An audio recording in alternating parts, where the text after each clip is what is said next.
कोई अपराधी नहीं हूँ, मेरे साथ में खुद घटना हुई है। मुझे री मेडिकल कराना है उन लोगों का, क्योंकि वो लोग फर्जी तरीके से, भैया छोटे इस बात की गवाह हैं, मेरे और मेरे साथियों की, मेरी पत्नी के साथ में जो बदसलूकी हुई है उसके लिए अभी तक कोई मुकदमा दर्ज नहीं किया गया है। हमें इंसाफ चाहिए, बस यही मांग है कि हमें निष्पक्ष जांच कराई जाए इस चीज़ की। जिस घटना को सांप्रदायिकता का रूप दे दिया गया है, इतना बड़ा तूल दे दिया गया है कुछ असामाजिक तत्वों द्वारा, बस उसकी निष्पक्ष जांच चाहिए मुझे। कानपुर के अमोलदीप भाटिया मामले में आरोपी पार्षद पति अंकित शुक्ला ने अपने साथियों के साथ नाटकीय ढंग से सरेंडर कर दिया। पहले उनकी पत्नी भाजपा की पार्षद पुलिस आयुक्त से मिलने आई और फिर एकदम से अंकित ने अपने को सरेंडर किया। 20 सितंबर को कार ओवरटेक करने को लेकर हुई मारपीट मामले में आखिरकार आरोपियों ने सरेंडर किया। घटना में गंभीर चोट खाए दवा व्यापारी अमोलदीप का इलाज इस समय दिल्ली में चल रहा है और इस मामले में सिख समाज के साथ दवा व्यापारी भी काफी आंदोलित थे। सभी की मांग थी कि अंकित शुक्ला को जल्द से जल्द गिरफ्तार किया जाए। हमें इंसाफ चाहिए, बस यही मांग है कि हमें निष्पक्ष जांच कराई जाए इस चीज़ की।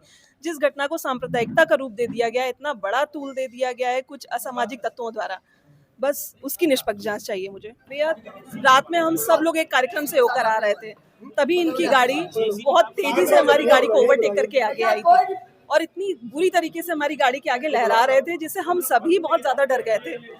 और फिर अचानक से जैसे ही हमें थोड़ी देर बाद साइड मिला, हम लोग बहुत देर तक हॉर्न देते रहे, पास मांगते रहे, उनके द्वारा पास नहीं दिया गया। और जब हम लोग को जरा सी साइड मिली तो हम लोग आगे गए, इनकी थार गाड़ी ने हमारी गाड़ी को टक्कर मारी और फिर आगे निकले। और फिर इन्होंने क्या किया, मैंने जैसे ही इस बारे में उनसे बोलना चाहा, उन्होंने मेरे बोलने से पहले ही बुरी बुरी गालियां देना चालू कर दिया, हाथ पकड़कर घसीट लिया। अब ये बताइए आप, किसी की पत्नी को उसके पति के आगे इस तरह की अभद्रता करी जाएगी तो उसका पति क्या करेगा। अपनी मांगों को लेकर पार्षद और अंकित शुक्ला की पत्नी सौम्या शुक्ला पुलिस आयुक्त ऑफिस पहुंची।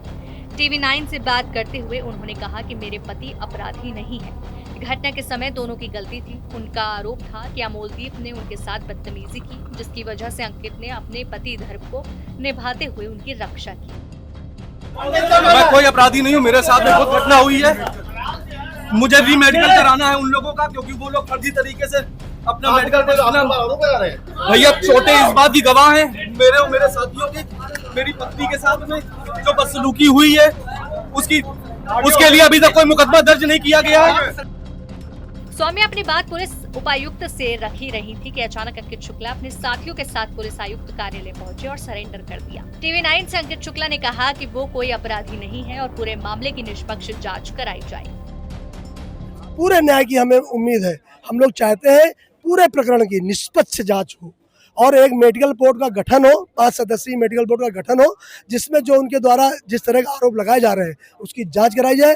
क्योंकि मुझे जानकारी आई है कि ये व्यक्ति जो अमोलदीप भाटिया है, ये दवा का बहुत बड़ा थोक का व्यापारी है। इसकी यहाँ पे डॉक्टरों में बड़ी साठगांठ है। साठगांठ करके बगैर प्रशासन के नाक के नीचे से वो दिल्ली में शिफ्ट कराकर, क्योंकि दिल्ली में उनका एक बहुत बड़ा परिवार वहाँ पर रहता है, उसके द्वारा इन लोगों ने पूरा मैनिपुलेट करके वहाँ की जो डॉक्टरी रिपोर्ट भेजी है उसके आधार पर जो हमारे कार्यकर्ता के ऊपर 326 की धारा लगी है, मैं मांग करता हूँ प्रशासन से उसकी निष्पक्ष तत्काल जांच कराएं और उसमें जो मेडिकल के आधार पे आए 326 धारा हटाकर जो उसमें धारा बनती हो वो धारा लगाकर हमारे साथ कार्रवाई करें। अंकित की तरफ से समर्थन कर रहे भाजपा नेता राकेश तिवारी ने कहा कि अब पुलिस को निष्पक्ष जांच करनी चाहिए। इस मामले को लेकर भाजपा सांसद सत्यदेव पचौरी के बयान पर उन्होंने कहा कि मुझे सांसद जी का प्रमाण पत्र नहीं चाहिए, पुलिस ने आरोपियों को जेल भेज दिया है। दोनों पक्ष बारी बारी से आकर के पुलिस आयुक्त महोदय को हम सभी लोगों को मिले हैं। तमाम संगठनों ने भी अपनी अपनी बात रखी है। बहुत से लोगों ने सामाजिक माध्यम पर भी बात कही है। पीड़ित पक्ष के परिजनों ने भी बात कही है। हम लोगों ने यह स्पष्ट कर दिया है कि जो भी वीडियो फुटेज में है, जो सीसीटीवी कैमरे में है, जो मेडिकल एक्सपर्ट्स की रिपोर्ट होगी, जो स्वतंत्र साक्षी के बयान होंगे, जो सही कार्यवाही होनी चाहिए, वह न्यायपूर्ण सही कार्यवाही की जाएगी। माननीय मुख्यमंत्री महोदय का स्पष्ट निर्देश है कि शासन में कानून के हिसाब से सही कार्यवाही होनी चाहिए और वो हम लोग करेंगे। फिलहाल इस पूरे मामले का पटाक्षेप होता दिख रहा है। सौम्या शुक्ला ने न्याय की उम्मीद की है। आज का पूरा घटनाक्रम काफ़ी नाटकीय रहा। सबसे पहले आरोपी अंकित शुक्ला की पत्नी सौम्या शुक्ला जेसीपी से मिलने आती हैं, अपनी बात रखती हैं और उसके बाद थोड़ी ही देर बाद खुद अंकित शुक्ला यहां पर अपने साथियों के साथ आकर सरेंडर कर देते हैं। फिलहाल पुलिस ने उनको न्यायालय में भेज दिया है, जहां से उनको जेल के लिए रवाना कर दिया जाएगा। अब देखने वाली बात ये होगी कि अब इस पूरे प्रकरण में जाँच किस तरह से आगे बढ़ती है। कैमरामैन शारिक खान के साथ अनुराग अग्रवाल, TV9 कानपुर।